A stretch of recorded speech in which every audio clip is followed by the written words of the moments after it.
This is a very obscure Pokemon. This is not a competitive analysis, but even so, I expect to miss a lot of stuff, so take my words with a grain of salt. In the realm of Gen 3 OU, Pokemon can be put into categories based on what function they fulfill. While they're not very clearly defined, roles are still a very important concept to consider whenever you're building a Pokemon team.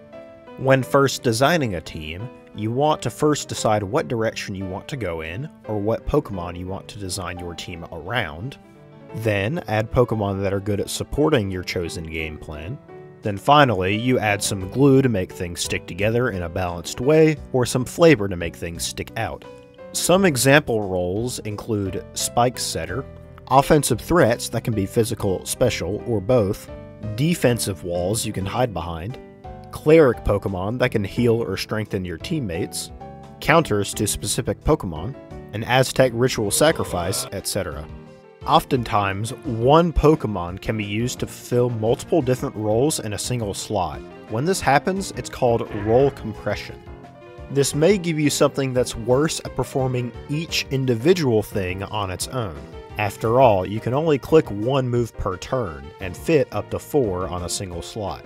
But it can enable certain team structures really efficiently.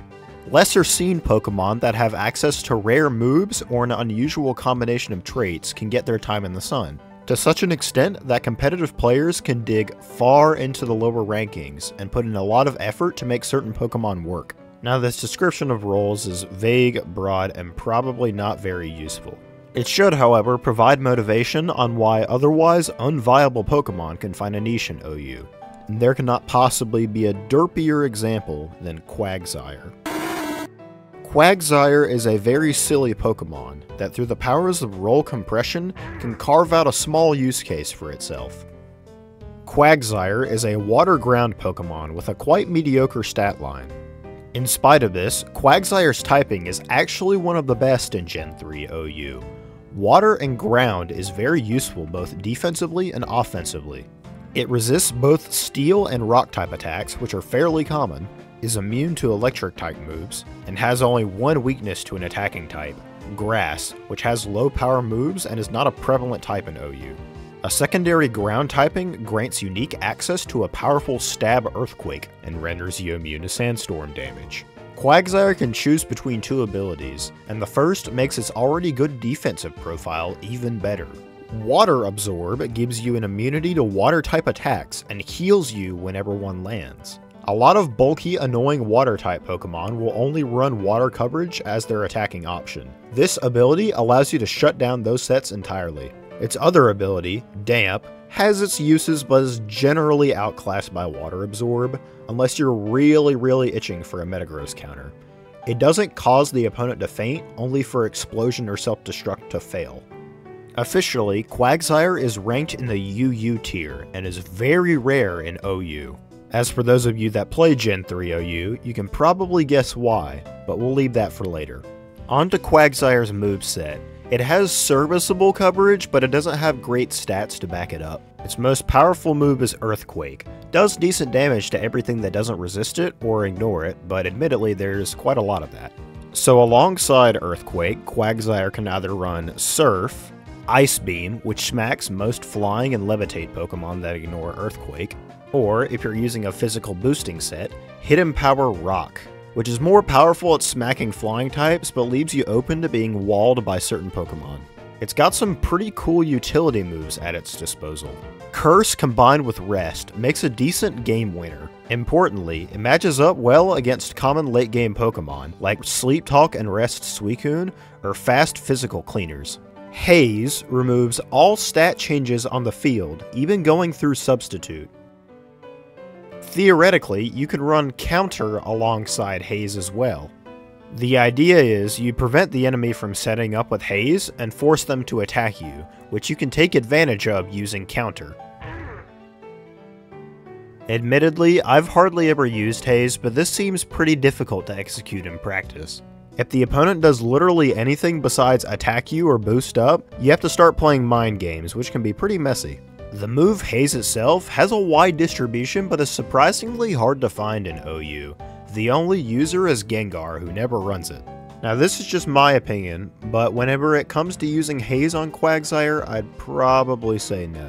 There are plenty of other Pokemon that have Haze and better traits for the job than Quagsire, so a physical curse set is likely the more viable choice. But here we introduce an issue of redundancy, because believe it or not, there is already a water ground type in OU that has access to curse and is better on almost every single metric. Swampert.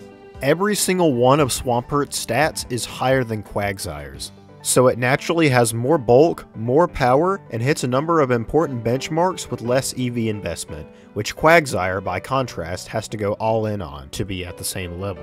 Swampert has a more diverse move pool, and even if it's running a curse set, it's not immediately obvious to the opponent because there's many different Swampert sets, whereas Quagsire is much more telegraphed. There's no point in using a worse version of a Pokemon that already exists, so in the vast majority of teams, Swampert will be the better choice. So to use Quagsire, you'll have to take advantage of Water Absorb, its only significant advantage over Swampert. The player Johnny G2 pioneered the use of Quagsire in what I assume is a balanced Spikes team. Quagsire's roll compression of Defensive Suicune Answer, Water Sponge, and Curse Wind Condition works really well. Moltres and Claydol are weak to water and appreciate Quagsire's ability to soak up hits. Bold Blissey with Aromatherapy keeps its teammates healthy, but it alone can struggle to deal with certain Suicune sets. Choice Band Metagross can potentially wear Suicune down, and Claydol or Metagross can blow up on it with Explosion. But these are committal, and so Quagsire serves as a nice backup plan. With Curse, Rest, and Blissey's Aromatherapy, Quagsire can stay healthy pretty easily, providing good long-term value even if your spikes don't pan out. The YouTuber Jimothy Cool recently featured this team on one of his videos, which I will link in the description below. I'll also post the replay where Johnny G2 used this team to great effect, and in a few seconds you'll see a replay where I used this team. I'm nowhere near as good as designing teams around obscure Pokemon, and so I've decided to use this already built team instead. Okay, I've been advised by legal counsel that the replay sections in my videos are too long, so this one's short and I'll try to keep it that way.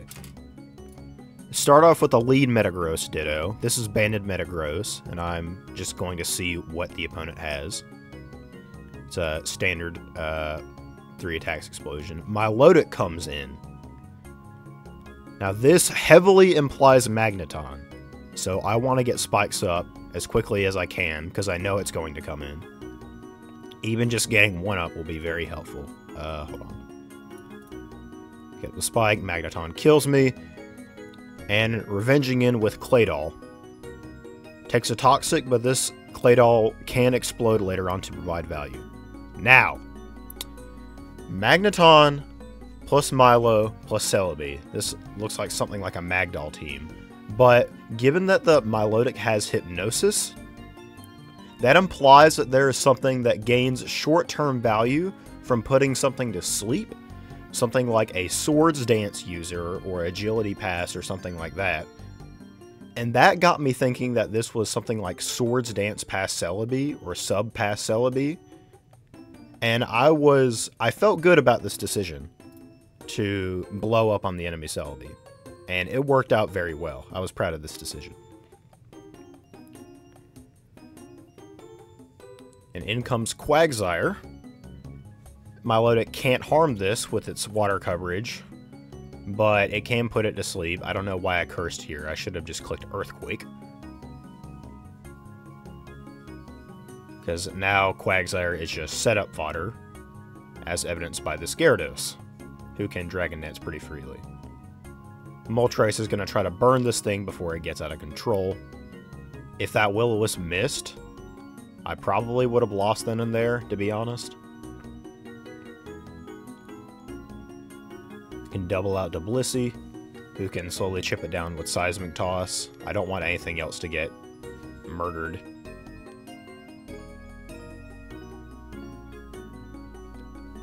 Now, if Gyarados was going to click Double Edge here, it would die to recoil damage, and I was worried about staying it with Blissey, because if I had clicked Soft Boiled and Gyarados killed itself with recoil damage, I don't think soft-boiled would actually, like, activate. It's like Explosion, where if the opponent dies before you act, then your turn is skipped. I don't know if it works that way with recoil damage, but it works that way with Explosion, and so that's just how I assumed it would work. Trying to get this Quagsire to wake up. I assume this is Agility Metagross with the Swords Dance past Celebi, and unfortunately, you can already see the value that Quagsire adds to this team, the fact that it forced the Metagross to trade with it, rather than risk it becoming a monstrous threat in the endgame. And the last mon is Heracross, it's Leftovers Heracross.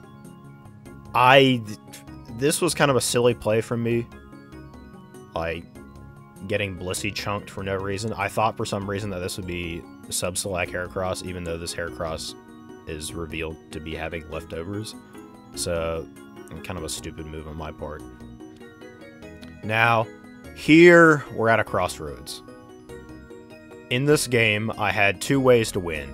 Either kill the Heracross right here with Flamethrower, or chunk the Milotic coming in with Hidden Power Grass. And if I killed the Milotic, then I could easily kill the Heracross with Moltres because I'm faster than it. If I killed the Heracross, then I could find an opportunity to get Metagross in and blow up. And I'd win that way either way. So the only way... So it's essentially a 50-50.